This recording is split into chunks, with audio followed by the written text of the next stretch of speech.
आप खुद भी खाते हैं, सिर्फ़ लोगों को खिलाते हैं? सिर्फ़ 45 दिन का चूज़ा कैसे आपके लिए सेहतमंद हो सकता है, बल्कि ये तो उल्टा नुकसान दे सकता है इंसान को। तो क्या ये वाक़ई इनके पेरेंट्स होते हैं या ये मशीनी मशीनी चूज़ा है? अमूमन हम शॉप्स पे देखते हैं सिर्फ़ मादा ही हमें देखने को मिलती है चूज़ा जो होता है। तो उसमें नाज़ नहीं होते क्या वजह? अस्सलाम वालेकुम नाज़रीन, मैं हूँ राशिद चौधरी और आज की बहुत ही ख़ास वीडियो है, वो है पोल्ट्री फार्मिंग के हवाले से। एक बिज़नेस कॉन्सेप्ट के हवाले से हम बात कर रहे हैं कि ये पोल्ट्री फार्मिंग कैसे होती है, डिटेल में हम ये बात करने लगे हैं और दूसरा कि पोल्ट्री फार्मिंग या फिर ये जो कि बॉयलर मुर्गी है, चूज़ा जिसको हम अल्फाज में फार्मिंग मुर्गी भी कहा जाता है। इसके बारे में जो हमारे कंसेप्ट पाए जाते हैं, लोग कहते हैं कि बीमार होती है या ये इसके पेरेंट्स नहीं होते, ये मतलब मशीनों से तैयार की जाती है, इसकी खुराक जो कि नाक़स दी जाती है, जो कि इंसान में बीमारियाँ पैदा करती है। ये सारे सवालात भी हम जानेंगे मेरे साथ पोल्ट्री के बिज़नेस के जो कि एक बहुत ही अहम शख्सियत है, जिनके मुतअद्दिद पोल्ट्री फार्म्स हैं, ज़िला सिंध का ताल्लुक है। ज़ैद साहब और इनके पास जो कि ओहदा भी है सदर हैं ये चैम्बर ऑफ कॉमर्स के जेलम के। तो इनका एक बहुत अरसे का इनका एक्सपीरियंस भी है पोल्ट्री फार्मिंग के हवाले से। अच्छा ज़ैद साहब मुझे बताइए कि कितने अरसे का आपका एक्सपीरियंस है पोल्ट्री के हवाले से? बिस्मिल्लाहिर्रहमानिर्रहीम। मेरा पोल्ट्री के हवाले से 37 साल का तजुर्बा 35 साल, है। ठीक है जी। माशाल्लाह। अच्छा तो हम इनसे डिटेल में हम जानते हैं पोल्ट्री फार्मिंग भी बिज़नेस क्या है? कैसे आप कर सकते हैं? इसके फ़ायदे नुकसानात कैसे हैं? और बाकी जो मैंने कहा कि जो हमारे यहाँ अमूमन तौर पे जिसको हम आम अल्फाज में तोहमात भी कह सकते हैं कि पाए जाते हैं हमारे माशरे में बॉयलर मुर्गी के हवाले से वो भी सारा कुछ जानते हैं। अस्सलाम वालेकुम, कैसे हैं? वालेकुम सलाम जी, बहुत-बहुत शुक्रिया जी। आपने अपने चैनल से तसल्सल से लोगों को आगाही देना चाहिए। तो मैं पोल्ट्री में 1988 में शामिल हुआ इसमें। उस टाइम मेरी उम्र 13 साल थी। मैंने साथ-साथ पढ़ाई भी की। वो साथ सेटल थे, वालिद साहब के साथ पोल्ट्री का भी काम करता था। ठीक है, तो उस वक़्त पुराने दौर में तो फुल फार्मिंग हुआ करते थी। उस दौर में 1000 का, 2000 का जो मुर्गी का शेड होता था, वो बड़ा बला शेड हम जिसे कहा करते थे। माशाल्लाह। लेकिन इस दौर में अगर 1000 या 2000 चूज़े को देखें, तो अभी ये 30,000 60,000 के बराबर हो गया है। क्योंकि कंट्रोल शेड आ गया। अभी आपके सामने देख रहे हैं बैक साइड पे भी ये मुर्गी खाना या ऑटोमेटिक सिस्टम से चल रहा है। ये पंखे वगैरह और कूलिंग पैड वगैरह और हीटिंग वगैरह इसकी ऑटोमेटिक है, वो चल रही है। पोल्ट्री ज़बरदस्त बिज़नेस है, अल्लाह का शुक्र है और आपके सामने है कि हमने 1988 से पोल्ट्री शुरू की है। स्टार्टिंग में हम 10,000 मुर्गी, फिर 20,000 मुर्गी, फिर इसी तरह बढ़ते-बढ़ते 40,000 रुपए चले गए।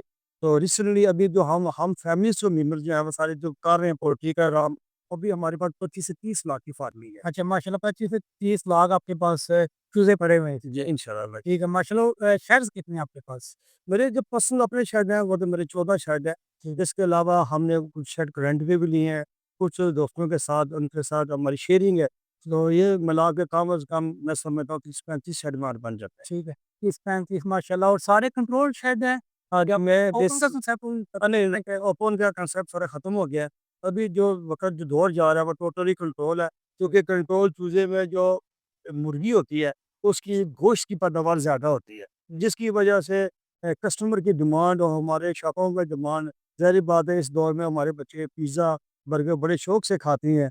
इसकी वजह से वो बोनलेस करते हैं और क्या होता है उसकी एवरेज होती है, वो ब्रांडेड शेडों में जो कंट्रोल शेड इसमें ज़्यादा होती है, ओपन में कम होती है। ठीक है। अच्छा वैसे सब हम बिज़नेस के हवाले से बाद में आते हैं, टॉपिक पे बात करते हैं। फिलहाल हम देखते हैं सबसे पहले कि चूज़ा 1 दिन का आता है और 45 दिन का यानी कि चला जाता है, खाने के काबिल हो जाता है। तो ये सिर्फ़ 45 दिन में हमारे यहाँ सवाल कहा जाता है कि सिर्फ़ 45 दिन का चूज़ा कैसे आपके लिए सेहतमंद हो सकता है, बल्कि ये तो उल्टा नुकसान दे सकता है इंसान को।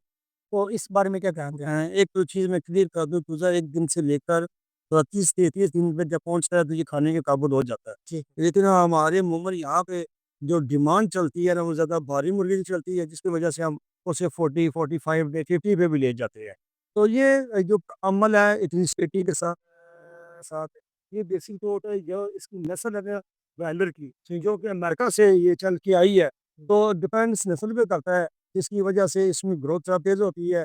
और जो हमारी मुर्गी दाना फीड होता है, मैं समझता हूँ कि अच्छी फैक्ट्रियों में इसकी तैयारी होती है और इसमें प्रोटीन और इसमें जो फिश मील और एवरीथिंग जो मेडिसिन पाई जाती हैं, जिसकी वजह से ये हेल्दी भी होता है और जल्दी भी तैयार हो जाता है और इसमें सेहत के लिए कोई नुकसानदेह नहीं है। ठीक है, आप खुद भी खाते हैं, सिर्फ़ लोगों को खिलाते हैं? नहीं, नहीं, कि हम खाते हैं बच्चे अमूमन हमारे घर में मेरे अपने बेटे, जो बेटियाँ हैं वो भी मुर्गा बड़े शौक से खाते हैं। जो हमारी जनरेशन है, जैसे मेरी पैदाइश 1975 की है, तो हम ज़ाहिर बात है मटन भी पसंद करते हैं और मुर्गा भी पसंद करते हैं। लेकिन बच्चे जो हमारे हैं वो मटन नहीं पसंद करते, वो चिकन पसंद करते हैं। ठीक है। अच्छा, एक क्वेश्चन पाया जाता है ब्रॉयलर मुर्गी के हवाले से कि इसके पेरेंट्स नहीं होते। अमूमन तो कोई कुछ लोग समझते हैं कि शायद ये मशीनों से इनको बच्चे निकलते हैं अंडों से या कुछ और तोहमात रखते हैं। तो क्या ये वाक़ई इनके पेरेंट्स होते हैं या ये मशीनी मशीनी चीज़ है? नहीं, नहीं, इनके पेरेंट्स होते हैं, जीपी के फ्लॉक आते हैं इसके मिलाप के साथ ही होता है। ये तो कुदरती निज़ाम है, अल्लाह ताला का बनाया हुआ है। तो कुदरती निज़ाम के ज़रिए ही ये जो नस्ल है वो जनरेट करती है, आगे जाती है। जो अभी जो चीज़ें आप देख रहे हैं, जो आपके सामने है, इसकी आगे नहीं होती। ज़ाहिर बात है, हम इनसे अंडे ही नहीं लेते और ना ही हम इनको हमने क्रॉस कराया होता है। देखो एक सिस्टम है, एक नस्ल दर नस्ल से चलता है। जैसे हमारा दादा था, परदादा था, हम आए, हमारे पोते, ये ऐसे ये भी ऐसे जनरेट करते हैं।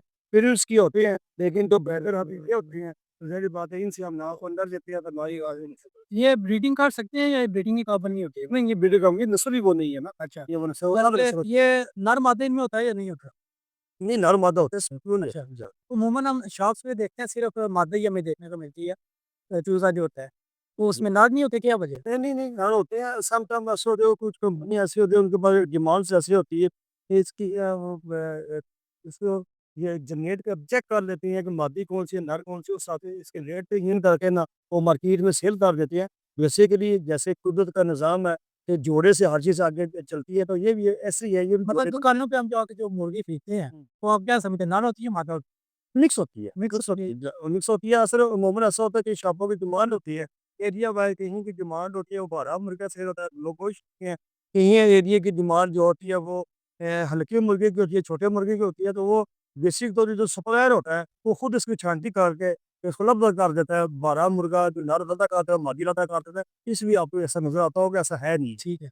1 दिन का चूज़ा लेके आते हैं और 45 दिन में तैयार करते हैं। तो जो 1 दिन का चूज़ा आता है, वो किधर से आता है?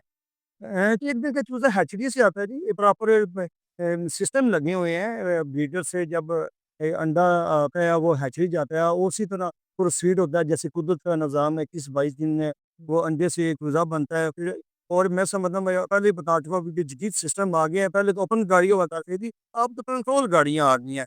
चूज़ा ट्रेयों में होता है, कंट्रोल गाड़ियों में एक टेम्परेचर से मेंटेन करके लेके आने बाहर, आंधी तूफान बारिश कुछ भी हो, उसको कोई फ़र्क नहीं पड़ता। वो मुकम्मल बंद रूम में होता है, उसमें जो टेम्परेचर होता है वो मुख्तस टेम्परेचर जो उसकी ज़रूरत की डिमांड पूरी करता है, उस पे वो लेके आते हैं। पूरे फार्मों पे लेके यहाँ पे आप देख लो काफ़ी सारी ये बारियाँ आपको नज़र आ रही होंगी, इन बारियों के ज़रिए वो शायद में चूज़ा उड़ाते हैं।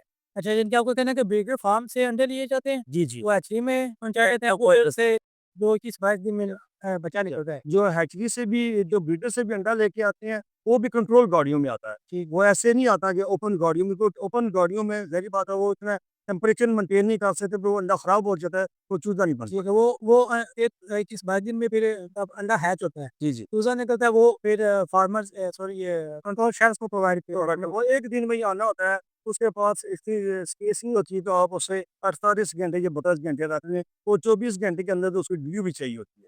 तो चूज़े को खुराक चाहिए, पानी चाहिए, तो ज़ाहिर-सी बात है ये सब चीज़ें उसे पोल्ट्री फार्म से ही मिल सकती हैं। ठीक है, फिर शेड्स में आता है, शेड्स में 40-45 दिन में रेडी करके उसको तो आगे शॉप्स तक अच्छा, पहुँचाया हिसाब जाता से पहुँचा है। ये तो लाज़मी उम्मीद है कि आपको ये कॉन्सेप्ट भी क्लियर हो गया होगा कि चूज़ा आपका कैसे पहुँचता है शुरू से लेके एंड तक, उसका क्या प्रोसेस होता है। मुझे बताइएगा कि ये ब्रॉयलर मुर्गी का जो कॉन्सेप्ट है, मुर्गे पाकिस्तान में कब आया, कैसे आया और ये कौन से मुल्क से ब्रॉयलर मुर्गी इम्पोर्ट की?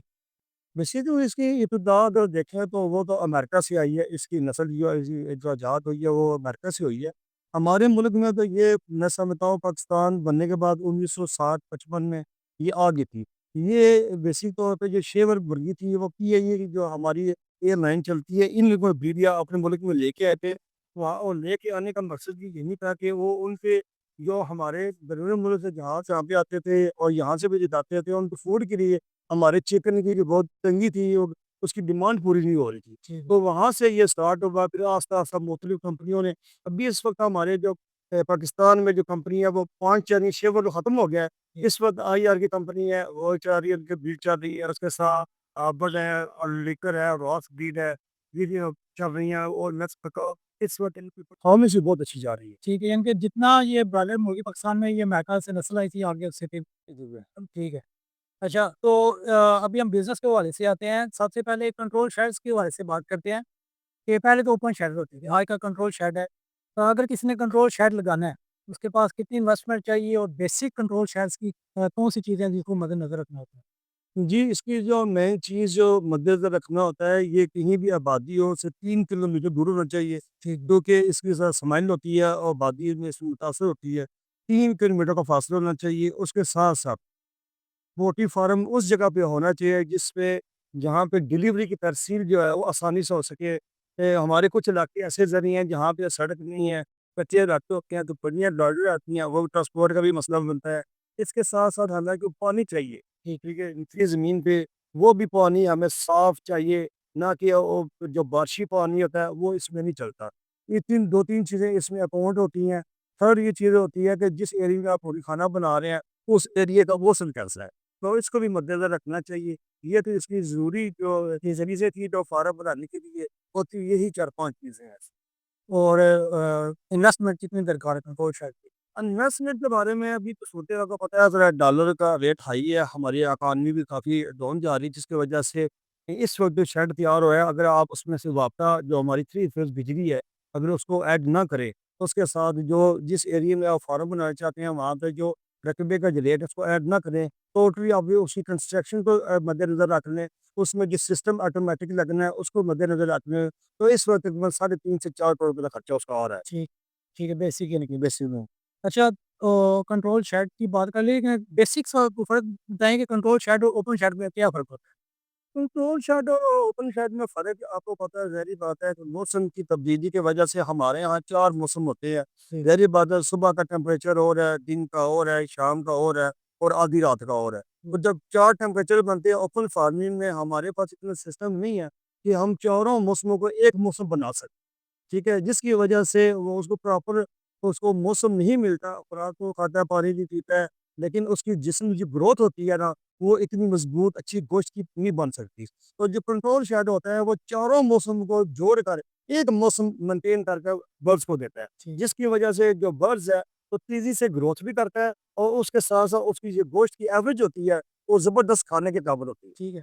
मतलब सुबह, दोपहर, शाम, रात को एक ही टेम्परेचर रहता है। अब तो कंट्रोल शेड आइडियल की एक मौसम आइडियल टेम्परेचर कौन-सा रखते हैं आप? आइडियल जो मौसम जो टेम्परेचर होता है इसके चूज़े के बर्ड्स की एज के हिसाब से होता है। ज़ाहिर-सी बात है एक बच्चा जब 1 दिन का आता है, उसको ज़ाहिर-सी बात उसको सर्दी लगती है, उसको हम हीट देते हैं ज़्यादा।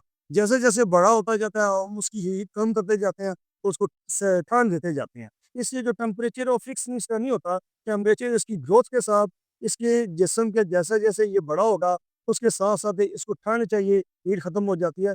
ये जो अगर हम इसको कॉमन सी बात पे हैं तो हम समझते हैं कि 21 से 34 डिग्री से लेकर जब ये चूज़ा होता है टेम्परेचर जाता है, जब ये तैयार हो जाता है उस वक़्त जो उसका टेम्परेचर है वो 25-26 पे आ जाता है। 25, 26, 33 ठीक है। जी, अच्छा हमारे नाज़रीन का कॉन्सेप्ट क्लियर कीजिएगा कि 1 दिन का चूज़ा 45 दिन तक डिलीवरी जब हो जाए खाने के काबिल हो जाता है। ये कैसे तैयार किया जाता है? 1 दिन से लेके 45 दिन तक? इसमें जी टोटली ऑटोमेटिक सिस्टम लगे हुए हैं। अगर आप आपका कैमरा दिखाना चाहे दिखा सकते हैं कि यहाँ पे जो फ़ीड है, ये ज़ाहिर-सी बात है ये जो फ़ीड आप देख रहे हैं पैपों से साथ आ रही है, ये पहले दिन तो हम नहीं लगाते हैं। फर्स्ट डे में हमारे पास जब चूज़ा आता है, वो उसको हम ट्रे देते हैं। उस ट्रे में जो फ़ीड देते हैं, कम से कम 5-6 दिन के बाद फिर हम ऑटो मशीनों के ज़रिए, ये जज़्बे बो के ज़रिए इनको फ़ीड देते हैं। ठीक, तो जो आपको पता है ये अल्लाह ताला का कुदरती निज़ाम है। ये अल्लाह ताला ने हर चीज़ को एक हिस्स भी दी होती है, ये जैसे खुराक आती है, ये खुद समझ जाता है कि मेरा मुर्गी दाना यहाँ पे है, तो उस वो खुराक को लेता है। तो इसकी स्मेल भी होती है, वो भी इसको अपनी तरफ माइल करती है। इसके साथ जो पानी है, वो आप देख रहे हो लगी होती है। ये इसमें जो जितने भी बर्ड्स चूज़े हैं ना ब्रायलर जो आप देख रहे हैं, जी, इसमें अल्लाह ताला ने इसमें कुदरती हिस्स रखे हैं, ये येलो कलर की तरफ ज़्यादा हिट्स करता है, ज़्यादा फ़ोकस करता है। तो ये ऑटोमैटिक भी जब ये चूज़ा फ़ार्म पे आता है तो आप कभी वो स्टार्टर वाला चूज़ा नाज़रीन को दिखा सकें, तो चूज़ा ऑटोमैटिकली इसके निपट पास जाता है और उसको हिलाता है, उसमें पानी आता है। ठीक है। अभी तो सूटें ऐसे ऐसी बन जाती है इन फ़ार्म पे, जब चूज़ा ग्रोथ करता है, बढ़ता है, तो एक चूज़े ने अपनी निपल और डब्बा मुख्तस किया होता है कि मैंने ये जैसे ही उसकी मशीन चलती है खुराक की, तो वो दौड़ा-दौड़ा वो डब्बे के पास आ ठीक है, यानी कि उसमें जो उसने आपने बोला कि एक उसका मुख्तस क्यों किया तो उसी वो उस उधर भी जाता है, उसका ज़हन बनाई ये नहीं पढ़ ले रही है। वो अपने लिए ने मुख्तस कार लेके है और जब भी कोशिश देखेंगे आप किसी चूज़े को कभी लगाएँ ना आप, तो उसपे कैमरा लगा के देखें, तो देखेंगे वो उसी निपल पे जाके पानी पिए। हमेशा उसने उसको सेलेक्ट कर लेते हैं ये मुझे यहाँ से पानी मिलना है और जैसे ही मशीन चलती है उसको पता होता है कि मशीन चलती है तो खुराक आनी है। वो आधा घंटा भी उसको वेट करना पड़े ना वो डब्बे के पास चूज़ा खड़ा रहता है। उसको पता है जब मशीन चली है तो मुझे यहाँ से खुराक मिलनी है। ये अल्लाह ताला का कुदरती निज़ाम है। तो ये इसको जो फीडिंग और जो पानी है ये ऑटोमेटिक ये इसमें चलता रहता है। ठीक है। अच्छा यानी कि पहले जिनका होता है उसको ट्रे में देते हैं, फिर ये प्रोसेस स्टार्ट हो जाता है, फिर नेक्स्ट क्या प्रोसेस है? ये प्रोसेस एंड तक ऐसे ही चलता रहता है। अच्छा खुराक जैसे ही चलता रहता है और ये हम इसकी जो चूज़ों की ब्रूडिंग करते हैं, वो मुर्गी खाने के दरमियान से करते हैं। जैसे-जैसे ये चूज़ा बड़ा होता है, हम लेफ्ट और राइट से उसको इसकी जो पार्टीशनिंग होती है, इसको हम बढ़ाते जाते हैं। ज़ाहिर-सी बात है अगर हम पूरे शेड को एक दफ़े खोलेंगे, तो हमारी टेम्परेचर मेंटेन करना और चूज़ों को खुराक मुहैया करना मुश्किल हो जाता है। हम इसको जैसे-जैसे ये चूज़ा बड़ा होता है, उसके साथ-साथ इंशाल्लाह इसको आहिस्ता-आहिस्ता हम राइट लेफ्ट खोलते जाते हैं और एंड कंडीशन जो आपके सामने है, अभी ये चूज़ा जो आप सामने देख रहे हैं, ये अभी 27-28 दिन का हुआ है। तो ये अभी पूरे शेड में खुल गया है। लेकिन जब ये चूज़ा स्टार्ट में अगर अगर आया था, तो ये शेड के दरमियान में बस था। फिर आहिस्ता-आहिस्ता बढ़ता गया हम इसको खोलते। ठीक है। अच्छा खुराक के हवाले से बात की जाए हमारे यहाँ कॉन्सेप्ट भी पाया जाता है ब्रॉयलर मुर्गी की कि इसको स्टेरॉइड्स वगैरह दिए जाते हैं, शायद इसलिए इतना जल्दी बड़ा हो जाता है या फिर कोई नाक़िस है खुराक दी जाती है या वो आंतें वगैरह जो इन्हीं की होती हैं अमूमन हमने देखा कि रोड पे गाड़ियाँ जा रही होती हैं, कचरा उसको कह सकते हैं, वेस्ट कह सकते हैं। वो लेके वो इन्हीं को दोबारा रिसाइकिल करके खिलाया जाता है। तो क्या ये वाक़ई सच है या इसको क्या कौन-सी खुराक दी जाती है? इसमें कोई हकीकत नहीं है। हम समझते हैं हमने पुराना दौर भी देखा हुआ है। 1980 वाला भी दौर भी देखा है, 85 वाला भी देखा है, 90 वाला भी देखा है। तो अमूमन अगर उसको मुर्गियों को हम देखें तो हमारी मुर्गियाँ ये कूड़े के ढेर से, नाली में से पानी पीकर ये पलती थी, तो हम उसको खाते थे। अभी तो माशाल्लाह इतना जदीद सिस्टम आ गया है कि इनको पानी भी जो हम देते हैं, इनमें हम फ़िल्ट्रेशन हमने प्लांट लगाए हैं। फ़िल्ट्रेशन प्लांट में भी जो पानी की मिकदार है, उसकी जो क्वालिटी है, अब नेस्ले के पानी के बराबर है और इतना साफ पानी हम उसको देते हैं और जो आपने खुराक की बात की है, इतनी ज़बरदस्त फैक्ट्रियाँ बनी हुई हैं, जहाँ पे ये प्रोसेसिंग होती है। जो प्रोटीन की आपने बात की, जो कचरे के मारे की बात की, वो भी बहुत बड़े-बड़े प्लांट लगे हैं और उसमें बहुत हाई टेम्परेचर के ज़रिए हर चीज़ को जब उसमें हाई हीट दी जाती है, तो उसमें से तमाम जरासीम मर जाते हैं। फिर उससे प्रोटीन लेकर ये फैक्ट्रियों में जाती है और जितनी फैक्ट्री भी हैं और जो हमारा महकमा हेल्थ है, हेल्थ ऑफ पंजाब का जो है वो उनकी मंथली भी उनकी विजिटिंग होती है और उन पे भी ये नोटिस होता है कि यहाँ पे कुछ चीज़ ऐसी ना हो जो मुज़र सेहत हो। और अल्लाह का शुक्र है मैं समझता हूँ कि वो दौर के मुकाबले में इस दौर में हम जो मुर्गियाँ खाते हैं, वो ज़्यादा सेहतमंद है और मुज़र सेहत है और बेहतरीन जिस्म के लिए प्रोटीन है उसमें। ठीक है। अच्छा कॉन्सेप्ट ये कीजिएगा कि इतना जल्दी बड़ा कैसे हो जाता है सिर्फ़ 40 दिन में? वो मैंने आपको पहले ही बताया है, इससे पहले भी आप पूछेंगे मैं बता चुका हूँ कि ये एक ब्रीड की नस्ल है। ठीक है। कि उस नस्ल की वजह से उसके साथ इसको जो हम खुराक देते हैं, इसके साथ हम इसको माहौल टेम्परेचर देते हैं, ये 3-4 चीज़ें मिल-जुल कर फिर ये तैयार होता है।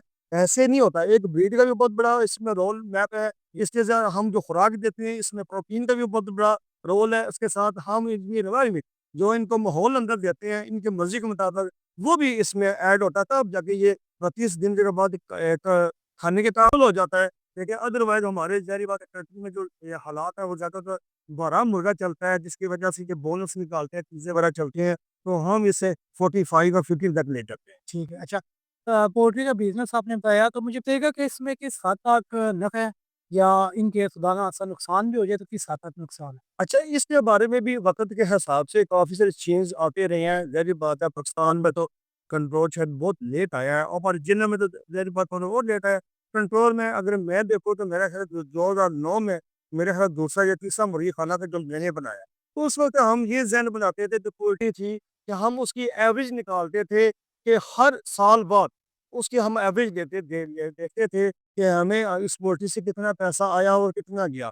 वो उस वक़्त माशाल्लाह ज़बरदस्त इसकी इनकम चलती रही। वक़्त के साथ-साथ ज़ाहिर बात है हालात बदलते हैं कि आपको पता है बर्ड फ्लू भी आया और भी ओवर प्रोडक्शन भी आ गई, ये चीज़ चलती रही। फिर इसकी एवरेज 2 साल पे चलेगी कि हम एक मुर्गी खाने को एवरेज 2 साल पे देखते हैं, हर फलाह को मद्देनज़र ही रखते हैं।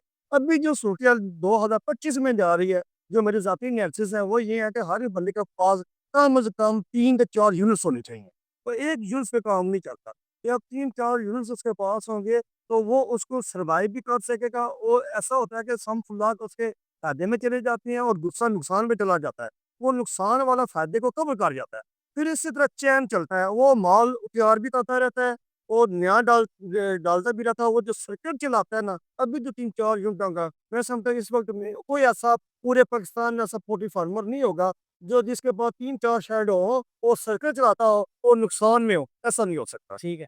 वैसे ओवरऑल कितना बंदा एक शर्ट से अर्न कर सकता है या इन केस लॉस हो जाए कितना लॉस हो जाता है? आपके सामने ये पोल्ट्री है, इसका एक ही फ़ॉर्मूला है जो पूरी दुनिया का है, डिमांड और प्रोडक्शन का है। आपके सामने हमारी हमेशा ही कोशिश भी रही है, हम मुल्की कौम से रिक्वेस्ट करते रहे, गवर्नमेंट से रिक्वेस्ट करते हैं कि हमें फ्री स्टेट किया जाए। आपको पता है पिछले दिनों हमारा सोयाबीन का मसला बना, हमारी इंपोर्ट नहीं हो सकी, जिसकी वजह से हमें बड़े परेशानी का सामना करना पड़ा। अभी आप देख रहे हैं हालिया सैलाब की वजह से हमें बड़ा परेशानी का सामना है। ये मसाइल दरपेश हमें चलते रहे हैं, आते रहे हैं। तो इस वजह से जो पोल्ट्री है, वो एक बैलेंस पे नहीं चल पा रही। हालात ऐसे बन जाते हैं कि जब अच्छा फलाग अच्छे मौसम में तैयार हो जाता है 30,000 का, वो हमें 70-80 लाख करोड़ भी दे जाता है। लेकिन वही फलाग जब ओवर प्रोडक्शन की नज़र हो जाता है, या वो किसी ऐसी एक न्यूज़, जैसे आपको पता है चैनल में जब ओवर प्रोडक्शन हो जाती है, तो वो न्यूज़ चला महँगी मुर्गी होती है, सॉरी, तो वो न्यूज़ चला देते हैं जी महँगी मुर्गी इसलिए हुई है कि इसकी वजह बेसिक ये है कि वो डिज़ीज़ है। ठीक है? जिस वजह से फिर हमारा वो 70-80 लाख जो हम फ़ायदा था, वो नुकसान में कन्वर्ट हो जाता है। तो ये प्रॉब्लम होती है पोल्ट्री का बिज़नेस माशाल्लाह बहुत ज़बरदस्त है। एक फार्म फार्म से मैं समझता हूँ अगर रफ़ली आप देखें, तो अगर अच्छा हेल्दी फ्लॉक हो और कोई इसमें मिसहैप ना हो, तो 40-50 लाख रुपए ये डील करता है। ठीक है, माशाल्लाह। अच्छा मुझे बताइएगा कि कीमत के हवाले से बात की जाए, मुर्गी की कीमत कौन कंट्रोल करता है? एक दिन 400 की होती है, शॉप पे दूसरे दिन 700 की, एक रात में मतलब इतना फ़र्क पड़ जाता है। तो ये किसके हाथ में मुर्गी की कीमत कौन बढ़ाता है, कौन कम करता है? मुर्गी की जो कीमत है बेसिक तौर पे किसी के हाथ में नहीं है। वही फ़ॉर्मूला जो मैं पहले बता चुका हूँ, डिमांड और प्रोडक्शन का है। प्रॉब्लम यही है हमारे मुल्क पाकिस्तान में, इनके पास अभी तक टोटली कोई एग्ज़ैक्ट फिगर नहीं आ रहा कि पूरे पंजाब की डिमांड कितनी है और हमारे पास ब्रीडर कितना है और चूज़ों की मशीनें कितनी है। ये अनबैलेंस होने की वजह से ये किसी को समझ नहीं आती कि इसका रेट किस तरफ जाएगा। रही बात कंट्रोल की, ये पोल्ट्री का रेट जो होता है ना, वो ऐसी इस तरह की मान्यता होती है कि एक फ्लोर पे जब पानी गिराते हैं, तो जिस तरफ पानी का रुख चला जाएगा, वो अपनी मर्ज़ी से पानी अल्लाह बनाता है। इस तरह पोल्ट्री का रेट भी पोल्ट्री खुद ही बनाती है। इसमें बेसिक तौर पे किसी का कोई रोल रोल नहीं होता। ये टोटल इसका ताल्लुक डिमांड और प्रोडक्शन के साथ होता है। ठीक है, अक्सर हमारे यहाँ कंसर्न पाया जाता है, लोग कहते हैं कि सियासी शख्सियतें हैं, हमज़ा हाँ शहबाज, जी। कि उन उन उनका कंट्रोल है, वो जब चाहे कीमत बढ़ा देते हैं, जब चाहे कम कर देते हैं। नहीं, नहीं, मैंने आपको पहले भी कह चुका हूँ, इसमें किसी को रोल नहीं है। पोल्ट्री अपना रेट खुद ही बनाती है। डिमांड और प्रोडक्शन होती है। गवर्नमेंट से भी हमारी यही रिक्वेस्ट रहती है कि हमारी पोल्ट्री के अजनास को, फीड को और चूजे के रेट को कम करें, ताकि हमारा जो छोटा तबका कारोबारी है, उनको सहूलतें मिलें। रेट पोल्ट्री अपना खुद ही बनाती है, इसमें किसी का रोल नहीं है। ठीक है, अच्छा ये फार्म से जब मुर्गी निकल के जाती है शॉप तक, तो इधर इसकी क्या प्राइस होती है? शॉपकीपर को कितना फ़ायदा होता है पर पीस के हिसाब से, केजी के हिसाब से? ये गवर्नमेंट ने तय किया हुआ है। गवर्नमेंट ने ये तय किया हुआ है कि एक मुर्गी जो किलो के हिसाब से पोल्ट्री फार्म से आती है, तो जो गाड़ी वाला है उसकी कमीशन उन्होंने तय की हुई, 15 रुपए तय की हुई है। जो आगे फटे वाला है, जो मुर्गी का गोश्त बना के सेल करता है, 15 रुपए मार्जिन गवर्नमेंट ने उसको दिया दिया हुआ है। 30 रुपए ये मार्जिन बन जाता है। फिर मुख्तलिफ अज़ला में डिफरेंस है। आई थिंक हम समझते हैं कि 1 किलो 500 ग्राम की मुर्गी हो, तो उसमें साफ-सुथरा जो हेल्दी गोश्त है, वो 1 किलो निकलता है। उस हिसाब से गवर्नमेंट रेट तयीन करती है। वहीं लाइवस्टॉक का जो रेट है, वो पूरे पाकिस्तान में अपने ज़िला के हिसाब से नशर होता है, तो उसी पे सेल होता है। ठीक है, मुझे तो ये कि अभी हम आए थे, आपका शहर का भी विज़िट किया, तो उधर काफ़ी चीज़ें लगी हुई थी, कुछ सर्दियों के लिए हीटर वगैरह देती हैं, कुछ गर्मियों के लिए कूलर वगैरह लगे हुए हैं। तो मुझे बताइए कि एक शेड पे कौन-कौन सी चीज़ें होती हैं और उनका क्या-क्या काम होता है? सिस्टम तो यहाँ पे टोटली कंप्लीट ही नेचर होते हैं, तभी ये चलता है, अदरवाइज़ ये नहीं चलता है। जैसे अब आप गेट के अंदर ही ना आपने देखा होगा कि गाड़ी को बायोसिक्योरिटी के लिए उन्होंने स्प्रे किया टायरों पे, ताकि जरासीम अंदर ना आ सकें। जैसे आप देखें, आप अंदर आए, वो मैंने आपको दिखाया, वहाँ पे कांटा था, वज़न वेट करने के लिए, साथ कंट्रोल रूम था, यहाँ पे कंट्रोलर लगा हुआ था। पोल्ट्री फार्म के अंदर आपको जिस किस्म का भी टेम्परेचर चाहिए, वहाँ पे आपने ऑपरेट करना है, तो सिस्टम ऑटोमेटिक काम करना है। इसमें किसी जगह भी कोई गुंजाइश नहीं होती। अभी आप ये देख रहे हैं, आगे पंखे भी चल रही हैं, लाइटें भी जल रही हैं, फीड भी चल रही है। अगर अल्लाह माफ़ करे, अगर हमारे ये पंखे बंद हो जाएँ, तो ये मुर्गी हमारी 1 घंटे से ऊपर की गुज़ारा नहीं कर सकती। ठीक। इनको सेव करने के लिए हर एक सिस्टम का हमने मद्दे-मुकाबल पूरी कुछ चीज़ रखी होती है। जैसे आपके सामने एक ब्रूडर पड़ा हुआ है, ये गीज़र से चलता है। अल्लाह ना करे इन केस ये ख़राब हो जाए, तो कोई मसला होता है, तो फिर इसको बंद करके ये आपको पैप नज़र आ रहे हैं, बाहर कोयले वाला भी लगा हुआ है। जी, जी। हम कोयले पे भी चला लेते हैं। इसी तरह जितनी भी हमारी यहाँ पे मोटरें लगी हुई हैं, जो ऑटोमेटिक फीड देती हैं या ऑटोमेटिक कार्डों में पानी डालती हैं, उन पे भी हमने स्पेयर अपने पास गोदाम में चीज़ें रखी होती हैं। इसके साथ जनरेटर हैं बिजली वाले, हमने एक शेड पे 3 जनरेटर रखे होते हैं, क्योंकि वो तीनों जनरेटरों को हम बारी-बारी चलाते रहते हैं।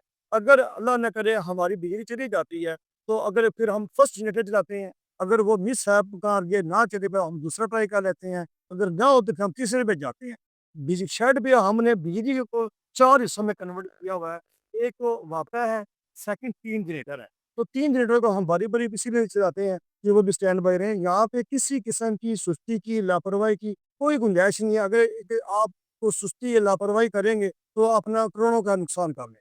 अच्छा, आखिर पे आप अपनी ज़िंदगी पे आपको इतना ज़्यादा तजुर्बा हो गया है, 37 साल का मतलब अपने बोलें कि इस फ़ील्ड में आपको हो गया, तो आप अपना कोई तजुर्बा या कुछ ऐसे मशवरे जो नाज़रीन को पोल्ट्री फार्मिंग के हवाले से देना चाहें? मैं अपने तमाम दोस्तों, भाइयों को एक मशवरा देना चाहता हूँ, ये टिप्स है अपने पास रखिएगा। ये बड़ी इम्पोर्टेंट चीज़ है, ये लोगों के बहुत मैं समझता हूँ लोगों का गुमान गलत आता है।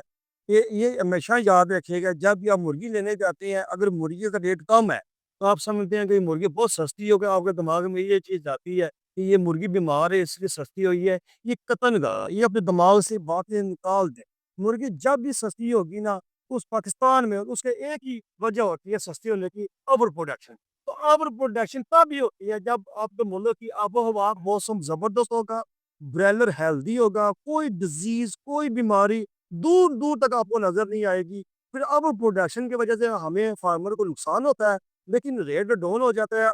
और आप उसके बारे में कहूँगा, आप जी भर के मुर्गा खाएँ, जितना मर्ज़ी खाएँ, उसमें कुछ भी नहीं है। और जब आप समझते हैं मुर्गी लेने जाते हैं, वो मुर्गी अगर महँगी मिलती है, आपको ये समझते हैं ये महँगी हुई है, ठीक है? वो महँगी होने की वजह जो होती है ना, वो डिज़ीज़ होती है।